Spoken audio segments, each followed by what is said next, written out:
Shalom God Lovers. Pagi ini sebelum kita mulai beraktivitas, mari sama-sama kita sembah Tuhan dan puji Dia.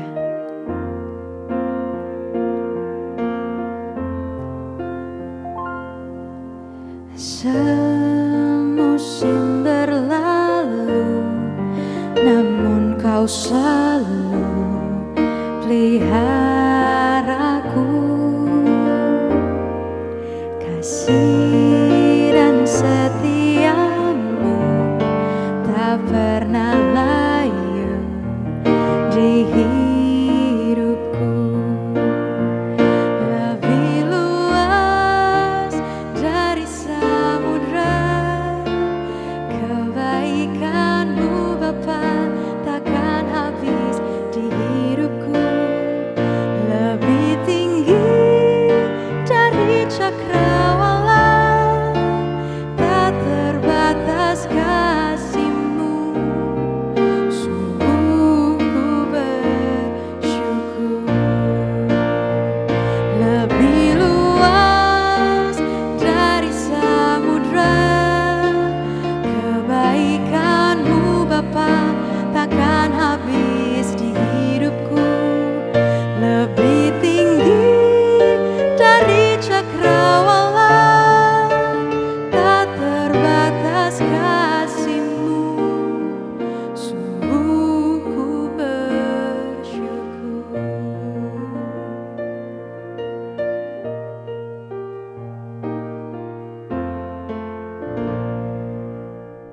Shalom God's Lovers, jumpa lagi dalam program Words from Heaven. Kita sudah ada di bagian terakhir dari series Unshakable Faith. Dan di bagian ketiga ini kita bicara tentang iman yang teguh, yaitu iman yang bukan sekedar percaya, namun mempercayakan hidup.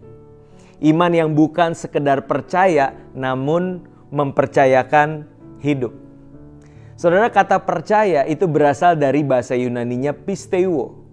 Dan kata pisteuo ini mengandung makna mempercayakan diri kepada yang dia percaya. Mempercayakan diri. Nah, beberapa orang menganggap iman adalah alat untuk memperoleh apa yang dia harapkan, apa yang dia inginkan. Mereka mengatakan permohonan-permohonan kepada Tuhan dan mereka berharap Tuhan mengabulkan permintaan mereka. Banyak yang siap mendengar jawaban ya atas permintaan doa mereka. Namun berapa banyak yang siap untuk mendengar ketika Tuhan berkata no ataupun wait, tidak ataupun tunggu. Nah, disinilah dibutuhkan yang namanya iman yang menyerahkan diri kepada Tuhan, mempercayakan diri kepada Tuhan. Kita bisa belajar dari satu kisah di dalam Alkitab. Ada 3 orang anak muda yang bernama Sadrak, Mesak, dan Abednego. Ketika itu mereka diperhadapkan dengan patung yang dibuat oleh Raja Nebukadnezar. Mereka harus menyembah patung tersebut atau mereka akan dilempar ke dalam dapur api yang menyala-nyala. Namun yang menarik di sini bagaimana statement iman yang keluar dari mulut mereka. Daniel pasalnya yang ketiga ayat 16-18. Lalu Sadrak, Mesak, dan Abednego menjawab Raja Nebukadnezar, "Tidak ada gunanya kami memberi jawab kepada tuanku dalam hal ini.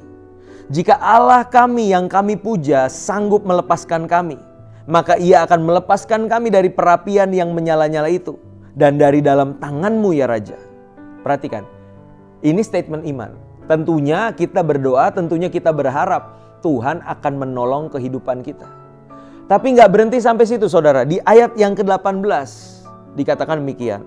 Tetapi seandainya tidak, hendaklah tuanku mengetahui ya Raja, bahwa kami tidak akan memuja dewa tuanku dan tidak akan menyembah patung emas yang tuanku dirikan itu.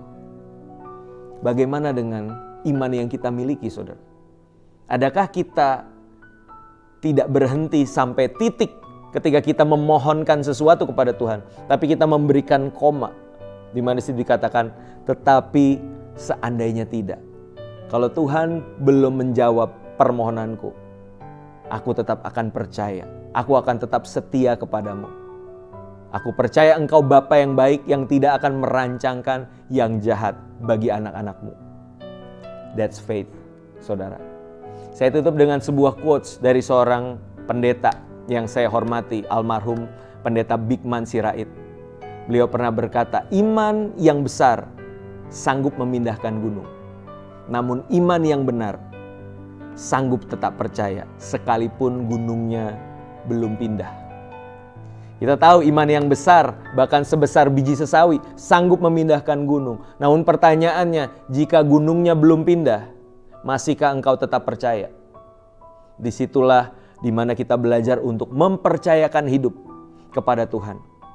Jangan-jangan memang Tuhan belum mengizinkan gunungnya untuk dipindahkan. Karena Tuhan mau kita mendaki gunung tersebut bersama dengan Tuhan. Tuhan sedang melatih otot-otot iman kita ketika kita mendaki gunung permasalahan. Dan at the end kita akan melihat bagaimana Tuhan membawa kita ke dalam level kedewasaan iman yang lebih tinggi daripada sebelumnya. Belajar saudara, bukan hanya percaya, namun mempercayakan hidup kepada Tuhan. Amin. Mari kita berdoa. Bapa dalam surga, kami bersyukur untuk kasih dan kebaikan-Mu di dalam kehidupan kami Tuhan. Terima kasih Tuhan Engkau mengajar kami bagaimana kami memiliki unshakable faith, iman yang tidak tergoncangkan. Sekalipun situasi, kondisi, keadaan hidup kami Tuhan belum berubah. Masih ada pergumulan di tengah keluarga, di tengah relationship, di tengah ekonomi, pekerjaan, pelayanan dan sebagainya. Satu hal yang kami mau percaya, bahwa segala sesuatu yang kami alami itu adalah seizin Tuhan. Dan sebagai Bapa yang baik, Engkau tidak akan merancangkan yang jahat bagi anak-anak-Mu. Ajar kami Tuhan untuk bukan cuma percaya Tuhan sanggup menolong, namun juga mempercayakan hidup kami kepadamu sekalipun Tuhan belum menolong kami, karena kami percaya waktu Tuhan pasti yang terbaik bagi kami. Di dalam nama Tuhan Yesus kami telah berdoa dan kami mengucap syukur. Haleluya. Amin. Bagi God's Lovers yang merasa diberkati lewat video ini, bisa membagikan link YouTube renungan ini kepada saudara-saudara, kerabat, dan seluruh teman-teman terkasih. Terima kasih, Tuhan Yesus memberkati. Tuhan.